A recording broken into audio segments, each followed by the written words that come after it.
Hello guys, welcome back to my channel. आज हम article number 52 से 72 तक जो कि प्रेसिडेंट ऑफ इंडिया के बारे में डिस्क्राइब करता है उसके बारे में बात करेंगे। तो इसमें जो आर्टिकल नंबर 52 है वो द प्रेसिडेंट ऑफ इंडिया के बारे में बात करता है। 53 में उनकी पावर्स है, 4 में उनके जो प्रेसिडेंट है उनका इलेक्शन कैसे होता है, और 55 में उनके इलेक्शन की तरीका को पता है कि एक प्रेसिडेंट के इलेक्शन किस तरीके से होता है। 56 में उनकी टर्म उनकी कार्यकाल के बताया कि कितने टाइम तक एक प्रेसिडेंट वो प्रेसिडेंट के पद तक रह सकता है, ठीक है, रहता है। 57 की एलिजिबिलिटी दे रखी है कि एक प्रेसिडेंट है वो दोबारा से प्रेसिडेंट के लिए चुना जा सकता है। 58 में उनकी क्वालिफिकेशन दे रखी है कैसे एक व्यक्ति एक प्रेसिडेंट के पद तक इलेक्ट हो सकता है। 59 की कंडीशंस दे रखी है उनकी पद के लिए। और 60 में योग यानी कि प्रेसिडेंट है वो अपनी पद किसके समक्ष लेते हैं। 60 में महाभियोग की प्रक्रिया के में बता रखे कि प्रेसिडेंट को कैसे हटाया जा सकता है। आपको मुझे कमेंट करके बताना पड़ेगा कि कोई ऐसा प्रेसिडेंट है जिसके खिलाफ महाभियोग लाया गया है, ठीक है। 72 में बता रखे कि जो उनको क्षमादान की शक्ति प्रदान की गई एक प्रेसिडेंट को, कि वो किस प्रकार से किसी व्यक्ति को क्षमा दान दे सकते। सबसे पहले बात करते हैं इंट्रोडक्शन, ठीक है। हमारा जो पार्ट 5 है आर्टिकल नंबर 52 से 78, जिसमें यूनियन एग्जीक्यूटिव की बात करता है। यूनियन एग्जीक्यूटिव में केंद्र सरकार, ठीक है। तो हमारी जो केंद्र सरकार उसमें the president, the vice president, PM, council of minister, attorney general of India आता है, ठीक है। जो इंडिया के स्टेट का जो हेड होता है वो प्रेसिडेंट होता है, और वो भारत का पहला नागरिक कहलाता है।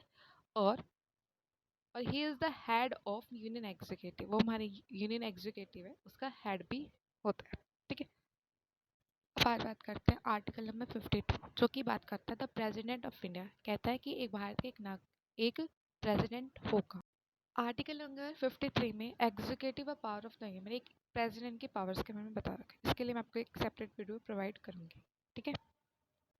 आर्टिकल नंबर 54, जो कि इलेक्शन ऑफ प्रेसिडेंट, प्रेसिडेंट का इलेक्शन के बारे में बताता है कि प्रेसिडेंट के इलेक्शन में कौन पार्ट लेते हैं। इसमें जो बोथ हाउसेस ऑफ पार्लियामेंट है, जिसमें Lok Sabha, Rajya Sabha, legislative assembles of state के पार्ट लेते हैं। इसमें कहता है एक्सप्लेनेशन कि जो स्टेट है इसके अंतर्गत national capital territory of Delhi और यूनियन टेरिटरी ऑफ पुडुचेरी भी पार्ट लेती हैं, ठीक है।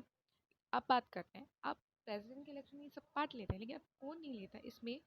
जो राष्ट्रपति के द्वारा 12 सदस्य राज्यसभा से मनोनीत किए जाते हैं वो, और इसके साथ 2 एग्लो इंडियन ले जाते हैं ना लोकसभा में, वो इसमें पार्ट नहीं लेते। इसके साथ लेजिस्लेटिव काउंसिल जो कि कुछ स्टेट में पाए जाते हैं वो पार्ट्स नहीं लेते, ठीक, जिसके मेंबर्स हैं।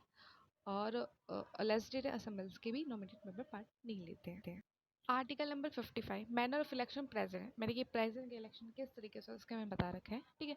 तो प्रेसिडेंट की जो इलेक्शन है वो एक तो इनडायरेक्ट रूप से जो हमारे द्वारा चुने गए प्रतिनिधि, जो हमने आर्टिकल नंबर 54 में देखा, वो सिंगल ट्रांसफरेबल और समान अनुपातिक जो होती है उसके द्वारा होता है, यानी कि सभी स्टेट और जितने में पार्लियामेंट समान रूप से प्रतिभागी जो मेंबर्स होते हैं वो समान रूप से उसको चुनाव करते हैं, ठीक है।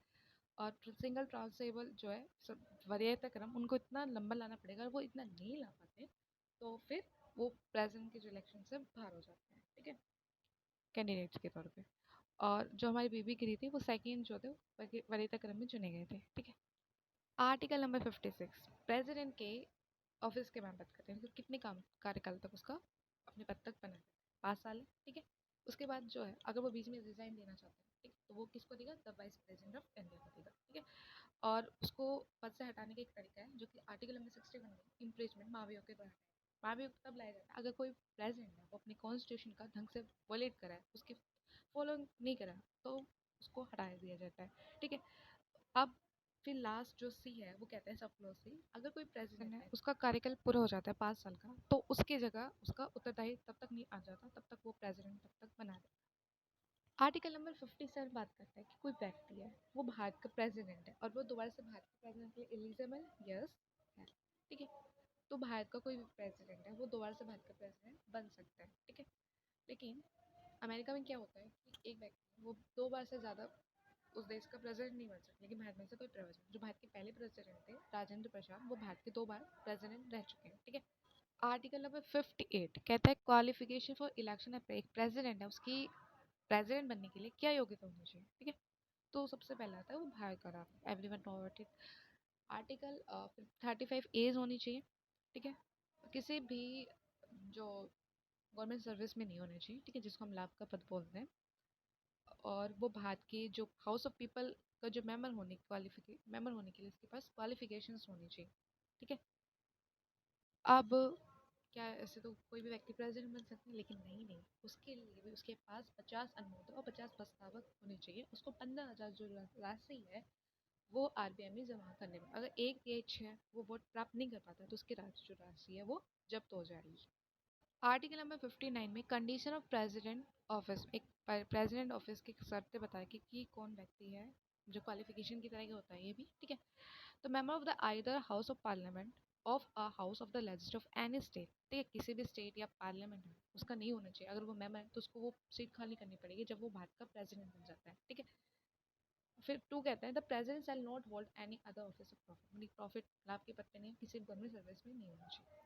सब क्लोज ठीक कहते हैं the president shall have be entitled without payment of rent और to use of his office resident and shall be asked, जो वो उसको हाउस मिलेगा जैसे कि राष्ट्रपति भवन, तो वो उसको किसी तरह की उसमें पेमेंट नहीं देनी पड़ेगी, उसको अलाउंसेस मिलेंगे, उसको विशेष अधिकार प्राप्त होंगे पार्लियामेंट की तरफ से। And until provide in the behalf is so made such emoluments allowances are specially in the जो हमें सेकंड शेड्यूल है यूनियन कॉन्स्टिट्यूशन उसको डिफाइन उसमें दे रखने के बारे में the emoluments and allowances of the president shall not be diminished during his time, और उसके ऑफिस के द्वारा इसको जो उसके भत्ते हैं ना तो वो डिमिस या खत्म नहीं किए जाएंगे। ठीक है।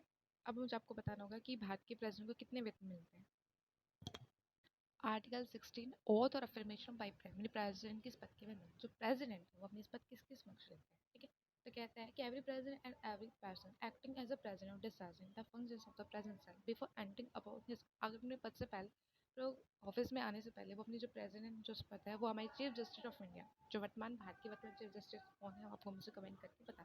अगर वो उपस्थित ना हो तो उसकी जो सबसे सीनियर जज होता है वो उसको शपथ दिलाता है। आर्टिकल नंबर 61 जो कि इम्प्लेसमेंट ऑफ द प्रेसिडेंट, मतलब कि महाभियोग की प्रक्रिया के द्वारा कैसे प्रेसिडेंट की बात करते हैं। ये जो महाभियोग है वो दोनों सदन में से किसी में भी लाया जा सकता है। ठीक है। एक तिहाई 4 सदस्यों के हस्ताक्षर 14 दिन के भीतर वो प्रेसिडेंट को भेज दिया सकता है। ठीक है। और फिर उसमें एक तिहाई 3 सदस्य हैं जिसमें लाए गए उसके उनको ये साबित करना पड़ेगा कि ये क्यों लाया गया और इसमें कितना दर, अगर वो साबित हो जाता है तो जो प्रेसिडेंट है उसको हटा दिया जा सकता है। लेकिन बाद में किसी भी प्रेसिडेंट के खिलाफ ये प्रक्रिया नहीं लगेगी। ठीक है।